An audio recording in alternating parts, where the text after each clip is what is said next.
So our topic is spinal palpation and the reactor relationship. I'm going to bring up the desktop. So Libby, do you see the desktop? Not yet, Hans. It says you've started to share the screen, but it's not coming up. Oh, okay, it's here. Yeah, I can see it now. Okay, so this is the outline. And so the reactor relationship term is based on the work of Robert W. Levet. And so back in the early 1900s, he was trying to explain scoliosis and come up with a proper method of treating it. And except for a small group of chiropractors called ScoliSmart, no one else is applying the knowledge that is 100 years old. They're still working on the knowledge that is 200 or 300 years old and what they try to do to correct scoliosis.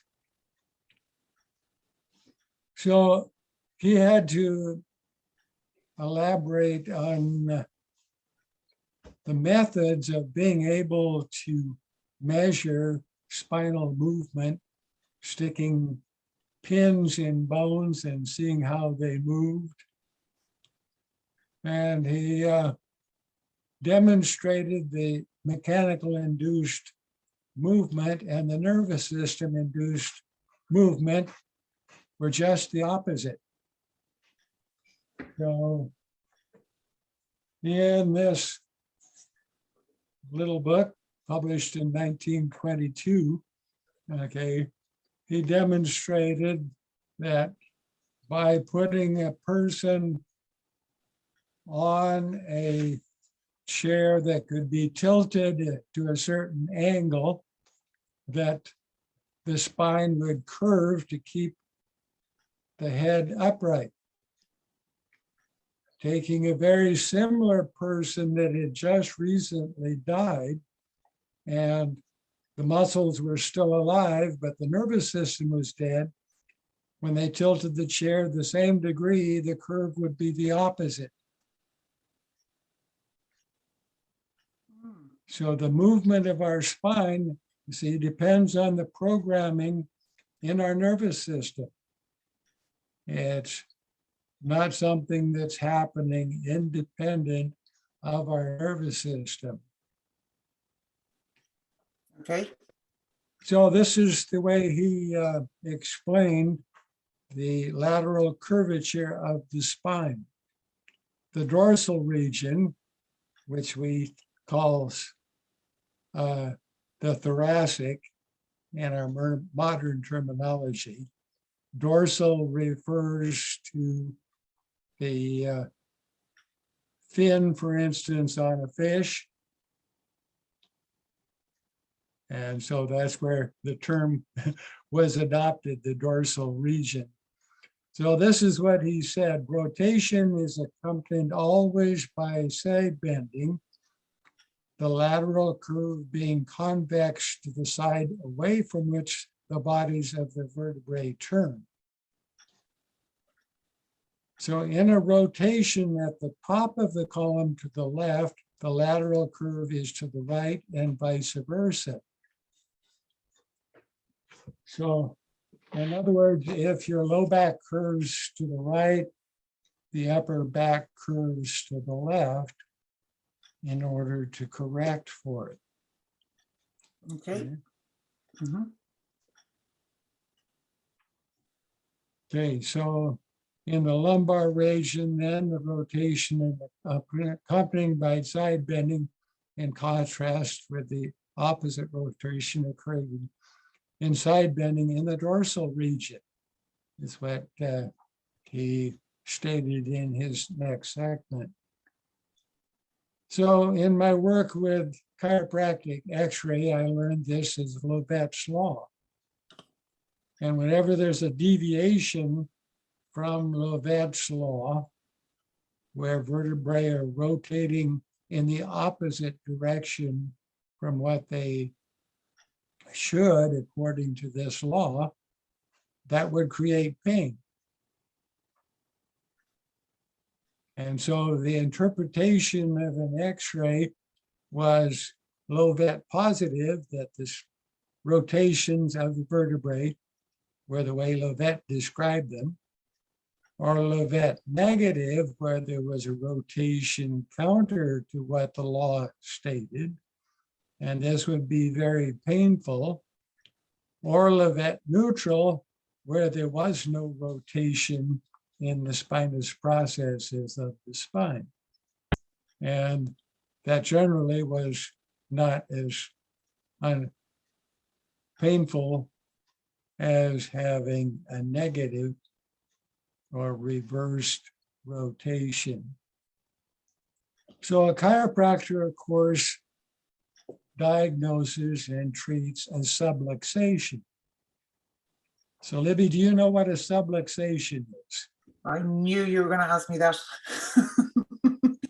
Off the top, no, not exactly. So we have to start from the basic word. A luxation is when a joint is stretched or torn from its planes of motion, possibly not returning to the range of normal position. So if you have a luxation that a surgeon or an osteopath may have to stretch it out and put it in place. So even a chiropractor generally is not qualified to do that. Okay. But chiropractors then say they're treating a subluxation. So subluxations are also a term that's out of our scope of practice. But we have been trained to assess the motion and take note of the limitations of the motion of a joint.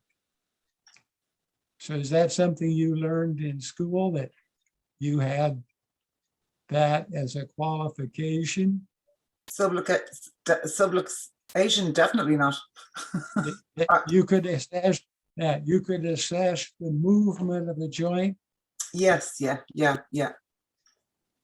Right. Okay. So a subluxation is where the joint is remaining at the extremity of its normal range of motion. So as we progress in the demonstrations of the palpation, this is what we'll be taking note of, that a spinal joint remains fixed at the extremity of its normal range of movement. So as we do a palpation of the spine and ask the client to move, we can discern the vertebral relationships that are remaining at the end of one or more of their planes of motion. So you may notice that adjoining spinal processes are going the opposite direction instead of making the curve as Levet described it. Okay. Does that mean or that you may notice that there's a big gap where the spinal processes are opened up, or that the spinal processes are jammed together? So each of those is an extreme position, and if it doesn't move out of that, then that indicates that possibly this person has a subluxation, and you may need to refer them to a chiropractor. So you want to assess what motion or positions, if any, stimulate a movement of the relationships by the action of the person's nervous system. If they're able to achieve movement, okay, then you can work with reestablishing the nervous system's better control of maintaining that joint in a normal active relationship. So chiropractors may use what's derisively termed pop and pray. Pop That and is, what? they will loosen up, put a sudden force on the joint and hope that it pops into praise and pray that they don't cause severe damage. But many chiropractors today use the activator method, where they have a tool that will put a sudden force into a small area of the spine or another joint to activate the counter strain of the movement. So we have the agonist and the antagonist. And by applying a sudden force with the activator, the chiropractor then activates your nervous system to turn on the antagonist and possibly bring the joint then back into a neutral position. So do you have some clients that also go to see chiropractors? I've had clients who have been to chiropractors, but they're not really going. They're either coming to me or to them. They don't seem to be doing the two at the same time. So maybe I've had a few clients who had been going to chiropractors so often that they were nearly going once or twice, twice, 3 times a week, and then they said they just didn't want to go anymore because as quickly as it went in, it came back out again. So that's why they're coming to me to work on the soft tissue. Well, this is where the office that I worked on then, we had the advantage is that I would often be able to do a follow-up to teach the person to maintain the joint position. And so it became much more productive. They wouldn't need as frequent an adjustment if they knew the homework that they could do in order to maintain the proper movement of the joint, that it wouldn't remain at the extreme position of its plane of motion.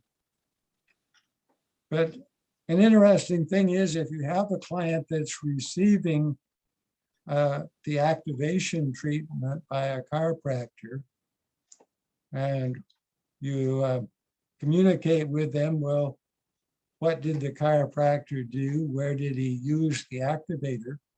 If you use tapotement in the same area, you will often bring about then a renewal of the activation that the chiropractor achieved. Oh, yeah, right. Is that the little gun you're talking about? Is it the metal gun that you're... So tapotement is in our scope of practice, but tapotement has a similar action to the activator and reminds the nervous system of the experience they had and may motivate the body then to restore the movement that was activated by the chiropractor's activator. Interesting. Yeah. That's handy. So I have one couple that I go to every Friday, and they go to the chiropractor on Thursday. And so then I follow up just as I used to at the chiropractic office by making sure that they maintain the gain that they had from their chiropractic adjustment. Bonus, that's great. Superb. And how long would you Okay, so spend? let's go to our next. Excuse me. So how long would you spend? Would you spend quite a while on that, on the area, or just? So I worked for 20 years at the chiropractor's office doing reports, massage therapy, and the x-rays. So I developed quite a body of knowledge from doing that. Oh yeah. Which brings up the next point of how I gained knowledge. And this is the Levet-Reactor relationship with the St. John revision. And I was hoping to bring up a scan of that, but that failed to happen. So let's stop the screen share for a moment. Okay. And okay, there is, it's backwards, of course, but a reactor relationship. We've had a small diagram on our mastermind group that shared the reactor relationship between the pubic bone and the sphenoid. So from the top of our head on down through our pelvis to our big toe, we have these reactor relationships. So that this down a little bit, if you take a step, you have one arm goes forward and one arm goes back to balance that the leg that is back is balanced by the arm that is forward. So this is part of our capacity to walk, to have this reactor relationship. And the spine actually stores energy with this reactor relationship, so that as you reverse with the next step, there's stored energy in your spine and in your limbs, which then makes that next step easier. That you conserve energy with each step. Yeah. Get into the swing of things. Excuse me, repeat your question. I said that's when you get into the swing of things. Okay, yes. Very good. So I got this reactor relationship chart from Paul St. John's classes. Paul St. John was a featured speaker at the first state chapter convention that I attended, and he was presenting on leg length difference. And at the time I was actually measuring the bone length, not just the apparent leg difference that you feel at the ASI or the hip socket on an x-ray. And so we had quite a relationship because I could more clearly explain the measurement of leg length discrepancy. So the next class that he sponsored in our state, I obtained this chart, which he revised from Levet's original chart by his observation of motion palpation and the walking reflexes, that the bottom three lumbar and the top three lumbar, the they react together, but they go in the same direction instead of the opposite direction. And the way that works is that your head then winds up staying aligned with your pelvis so that you keep looking straight ahead as you're walking. Okay. So the vet was taking static measurements and x-rays, and he didn't pick up on that difference of rotation.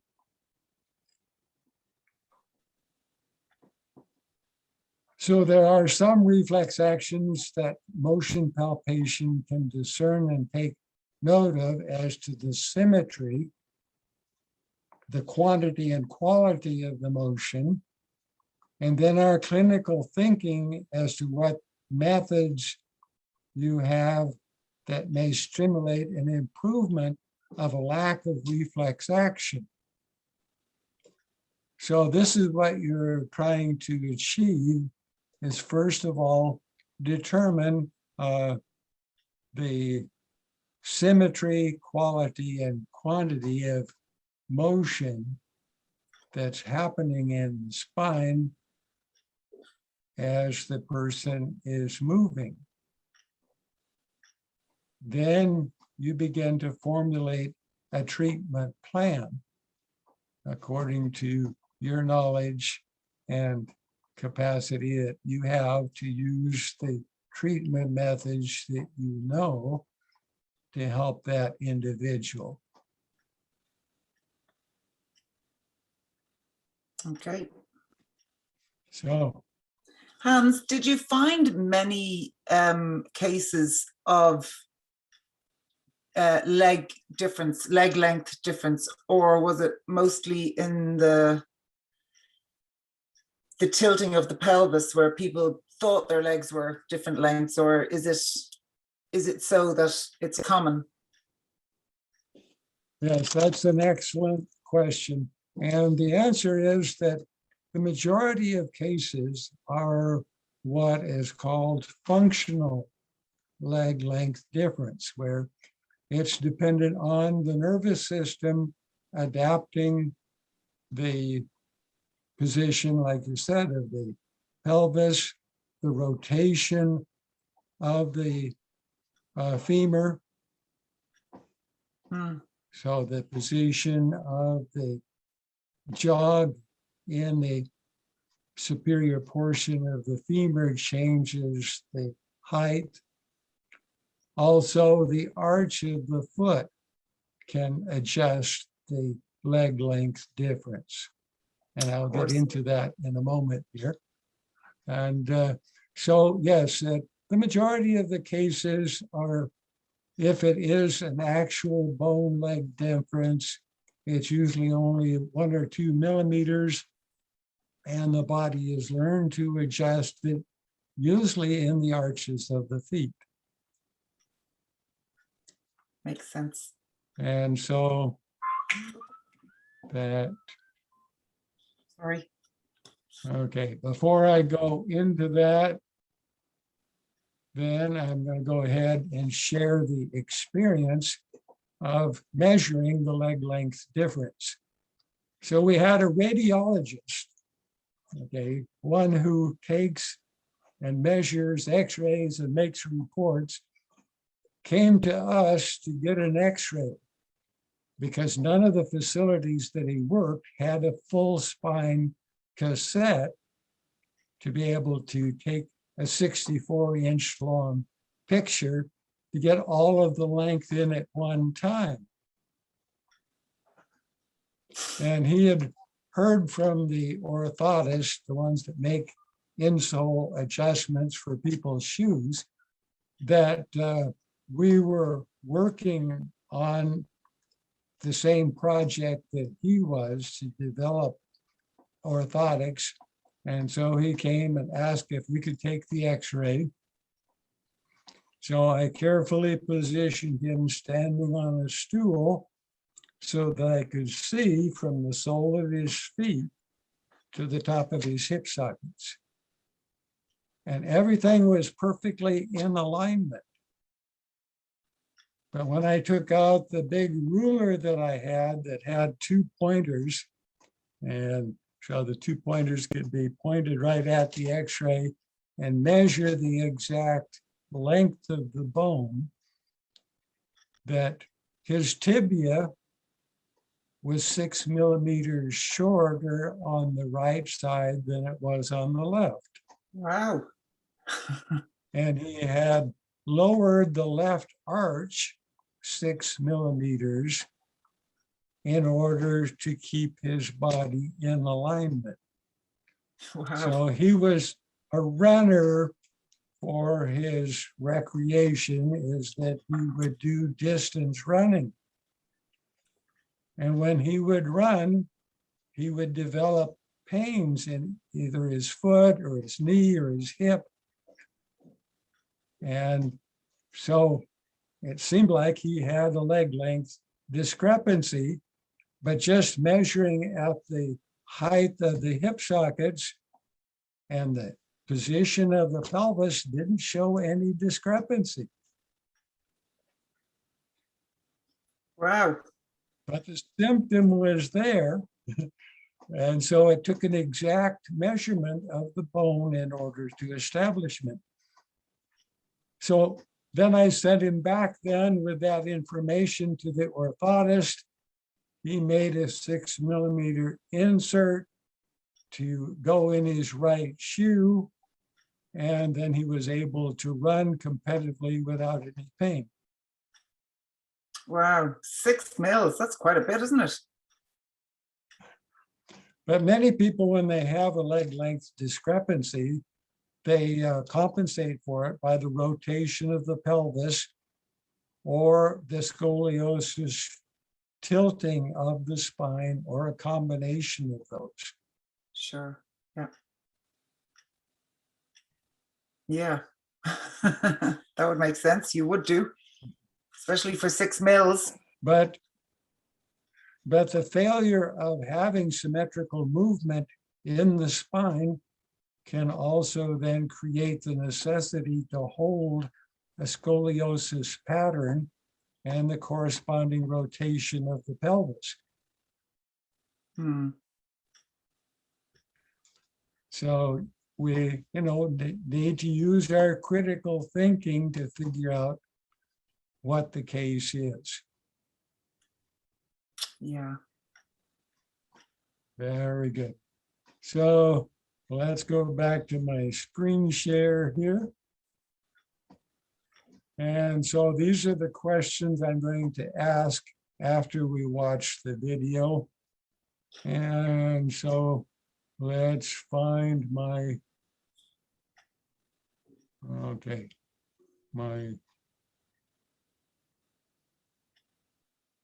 I have to stop the screen share and reduce my size here in order to get to my video. No, that's not it. There it is. Okay. So let's see if we can get the video to start.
So that's the reactor relationship that I was mentioning earlier. Okay.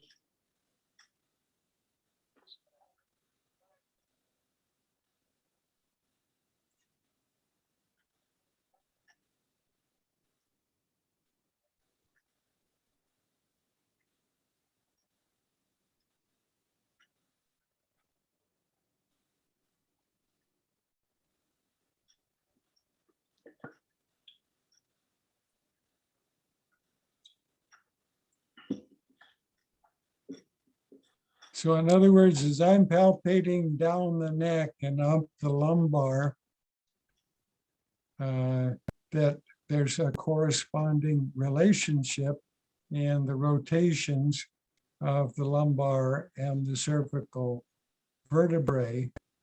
And then as I get into the thoracic, it's the bottom of the neck and working towards T5 and 6, which is the center of rotation of the spine.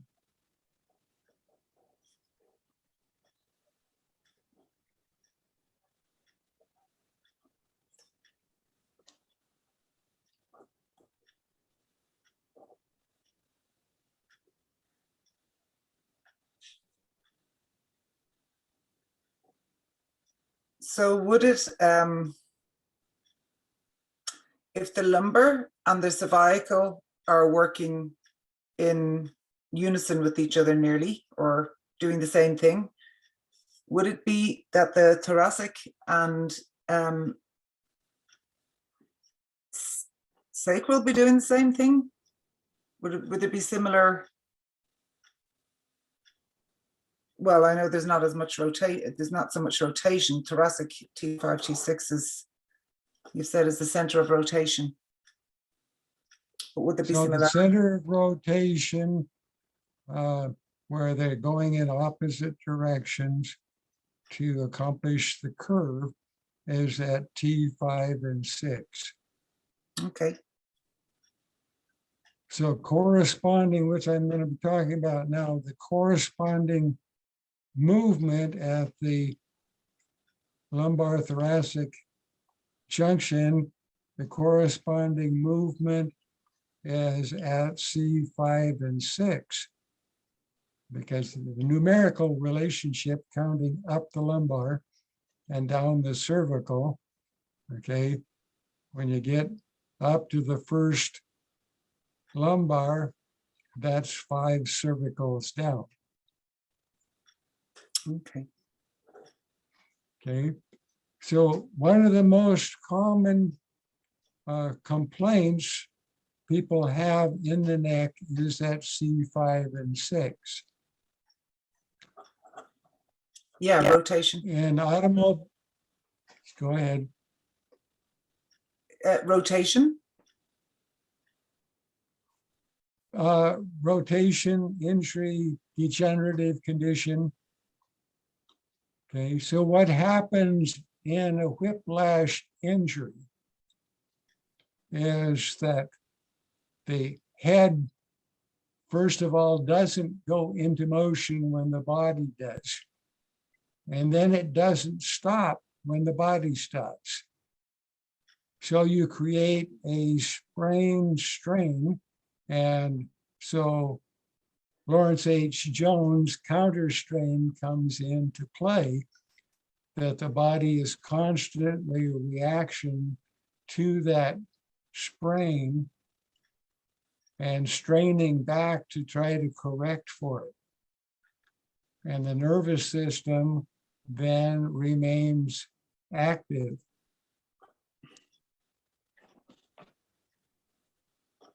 So I'm going to minimize this for a moment and go to our massage mentorship page. And we have this nice diagram from the medical massage group. I don't like the term medical massage because in our country, the medical doctors have tried to keep a corporate domination of healthcare in order to keep the pharmaceutical companies in charge of healthcare. Sure. Sounds familiar. But they have a very good goal in that they're trying to demonstrate that the work we do as massage therapists will have a positive beneficial effect, okay, so that a person would be able to get off of medication. But of course, the pharmaceutical companies don't want that. They want people on lifetime medication. But let's explain what is happening then when, as I'm going to find on Steve, that at T12L1, the spinuses are fixed habitually at an extreme difference in rotation. So the nerve root that comes out at that area then is communicating with many different layers. So in this case, they're demonstrating that the nerve impulse coming to the brain through this nerve root, okay, is also receiving messages from the skin, the connective tissue, the muscles, and the periosteum, that's the lining of the chest cavity, okay, and the lining of the bone, okay. And so all of these nerves that send message through the same nerve root, through the channel and up to the brain, back down to give instructions. And then this is filtered back through the opposite nerve root, back as to what action the body should take. So the effort to cough the fluid out of the lung and the messages to the muscles and tissue of your ribs and surrounding your lungs are all coordinated. So the proposal is that in a future video, I'll get Steve to explain how this little computer here works. This little computer is based around the nucleus of the cell. If you read the article, it shows another illustration that the nucleus of the cell has interconnection with all the other nerves coming through here. And that modifies how much message and what the response is as it messages the brain and back. And so we can affect the skin, the connective tissue, the muscles, and indirectly the periosteum, okay, which then improves the reaction that the body has to the signal from the lungs in this case.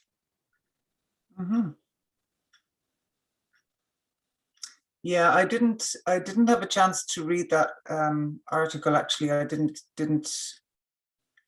Are you talking about the one, the visceral disorders, science of medical massage, reflex zones in visceral disorders? I didn't have a chance to read that. Yeah, so this article by Ross Turchinoff, okay, we'll cover this very thoroughly about how we indirectly then, by our treatment of the external tissue, benefit the internal organs.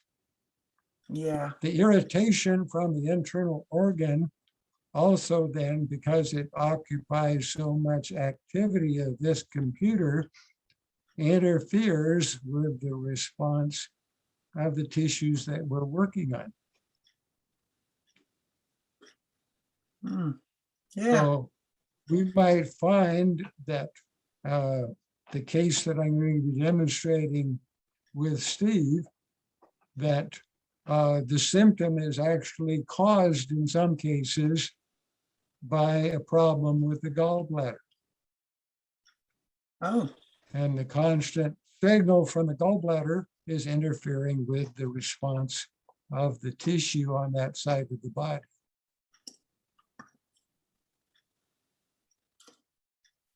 That it's affecting the lungs, the gallbladder? Is that what you're saying? Sorry. So this particular article is using the effect on the lung as a case study to try to have a published article that would help medical doctors see the value of prescribing touch therapy for a client that has an internal organ problem. Okay. Yeah. Okay. So the more we publish these case studies and get them also then with a comparative study and get larger numbers of comparison, okay, we can establish the validity of the work that we are doing and therefore get more acceptance. Yeah. Yeah. And chiropractors, Okay. do they, chiropractors use Chapman's reflexes, do they in the States? Yes, so taking the connective tissue, okay, when there is this constant feedback from the signal going through here and coming back again, it tends to build up lymphatic fluid in the corresponding area of that dermatome. Okay. And so that's the connection with the Chapman's reflex. Okay. So the trigger points, then you'll find in the skeletal muscles from the same reflex arc working back and forth from the complaint internally and then coming back to the dermatome. So we might find a trigger point, or we might find that where the connective tissue of the muscle goes into the periosteum, that there's a tenderness then at the origin and insertion of the muscle. And that's because of the counter strain to the original strain. So this is where the positional release used in counter strain then becomes effective. The stimulation of the skin is going to send messages repeatedly through here and cause the computer to recalculate constantly what is necessary, and may allow the person then to get a much better response to the signal coming from the internal tissue. So even the everyday massage with effleurage, petrissage,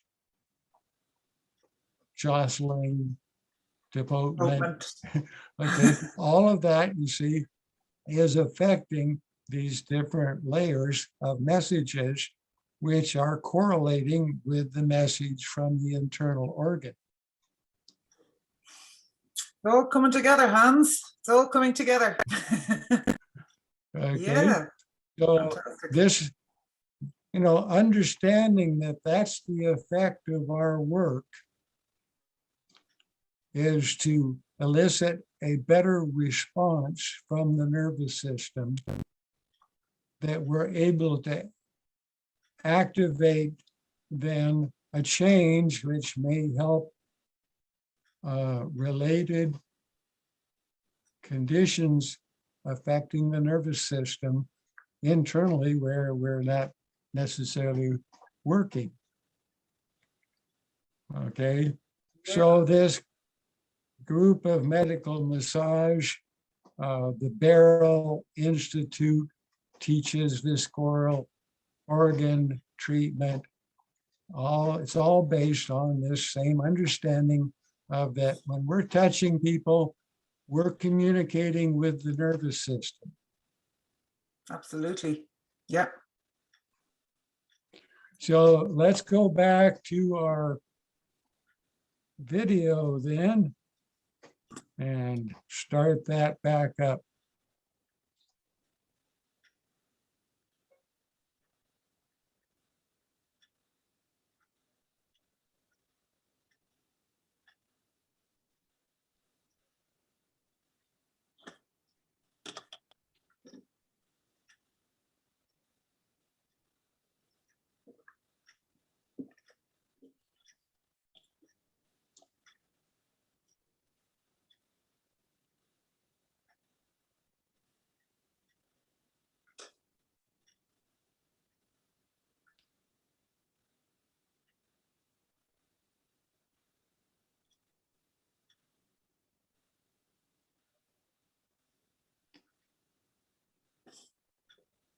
I don't see a video, Hans.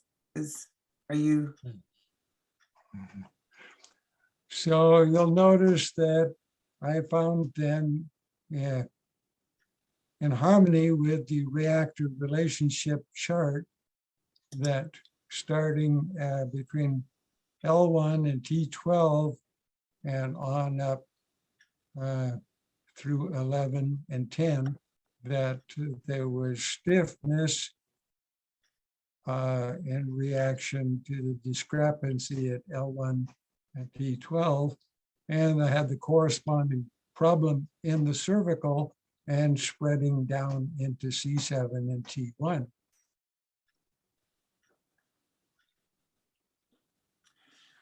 Hans, I'm not really sure. What are we meant to be? What were we watching a video there? No. Yes, are you? I guess I didn't get the share screen, did I? Okay, cool. Gotta bring this back up and click on share screen. Yeah, so you heard the description there. Well, couldn't it's really much more interesting. I can see it now. Okay, so you see the video now? Yeah, it's stationary, but I can see it's not playing. Yes, okay. So Okay.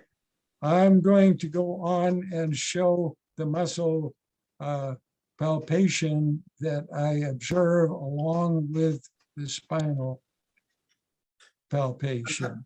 Fantastic.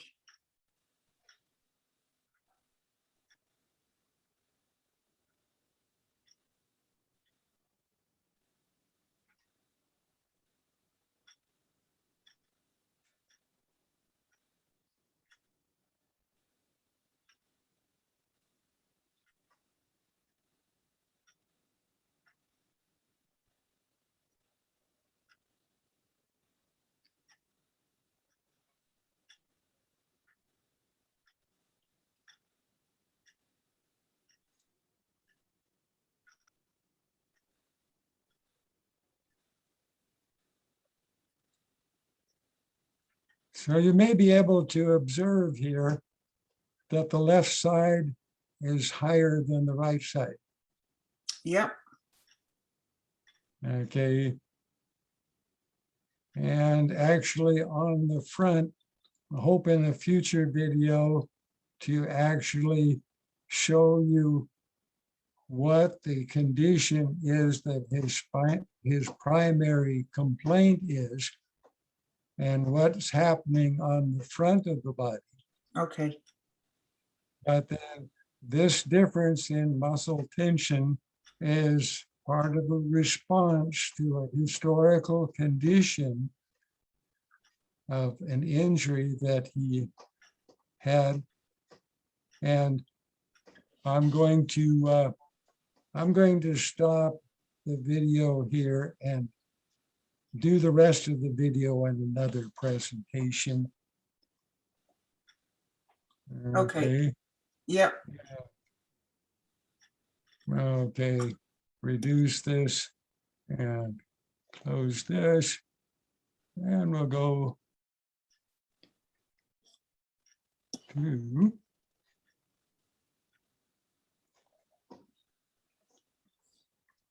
so what observations did I mention when I was doing the palpation?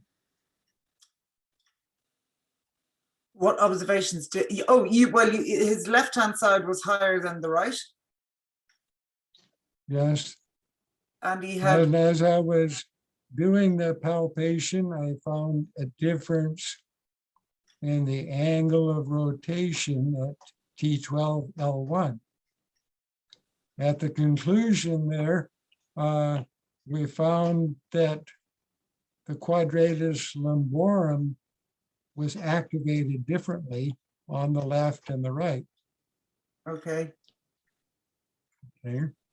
yep, So he had not only the small muscles of the spine active, but the larger global muscles active in supporting the spinal position. yeah. So can you guess what the application of this observation was to applied in the next segment of this session when I'm working on the anterior of the body? Can I guess what you were working on, the psoas muscle? No? Psoas muscle, as I will in another program demonstrate with the active palpation, is involved, and also the swinging of the arm is involved. Okay. Yeah, okay. Okay. So what spinal innervation could have been involved in this situation? Because it's not only T12L1, but also C5-6. Yeah, So he's suffering from what's called a multiple crush syndrome, then from his neck under his collarbone and out to his fingers. So as a reference, that Paula posted one of her media posts on Dupre's syndrome. And that's the actual principal complaint. could you say that that I'm again? working on. Dupre? Yeah, Dupre's syndrome, which Okay. causes a contraction of the fingers, okay, a thickening of the sheath that supports the flexor tendon in the palm or in the finger, Ah, okay. and it leads back to the multiple pressures on the nerve and the repetitive motion, which is asymmetrical to the other arm. Mm-hmm. Okay. So would you be using your Oster machine on his hands? No, because we're at the point where his body has to recognize a much smaller stimulus.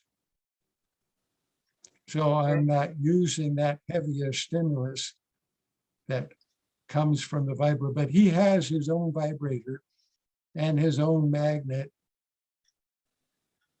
to Very do good. his homework. Homework, yeah.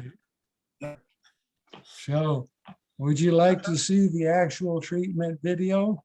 I'd love to see it, Hans, yeah. Yeah. Okay, so he's open to my video, videoing the next session. And he happens to be a engineer for, well, was until he just retired, that he was in charge of communications internationally for a large multinational corporation. And so he can explain that programming that I showed you that's going on in that little horn of the nerve root, because it uses basically the same process that they do for programming a computer.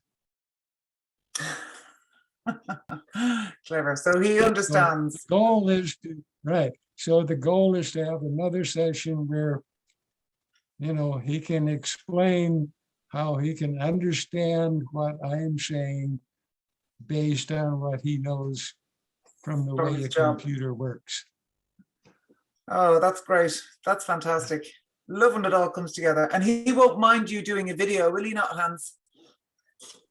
So he's basically, as I kind of mentioned at the beginning of the video, he's become like a patron. Brilliant. Okay. He can afford paying for my travel and a weekly session, so that what I'm doing may seem very small, but it makes a big difference in his life to not have that contraction. Excellent. And how long has But he the had? contraction, How the long has contraction he had his? remains. Go ahead. Sorry, Hans. How long has he? When did he have his accident? Or So he's been a regular patient for about 12 years. okay, yeah, brilliant. So it's ongoing and maintenance, and he does his homework. Right. So I'll tell one more little story here, that in Washington State, the Massage Therapy Association hired, along with the chiropractors, a lobbyist. And so the lobbyists called together a group of lawmakers and lined them up, and they said, I want you to pretend that you're someone seeking health care. And then so she specified, well, this one has a little bit of aches and pains. And this is what the medical doctor would say. Well, just go home, and if it bothers you, take an aspirin, and I'll see you in 6 months. Now, the same person, if they go to a chiropractor, would say, well, if I see you once a month, that we could probably reduce those aches and pains. And then she went down the line of lawmakers and made them progressively worse until she got to the one that was almost ready to die. And the medical doctor rejoiced, oh, I can help you die with dignity. Very good. Okay. The chiropractor says, well, we may be able to help your body recover enough that you'll live a little bit longer. Exactly. Yeah. Quick fixes versus, you know. Okay, so we'll stop the recording here then, and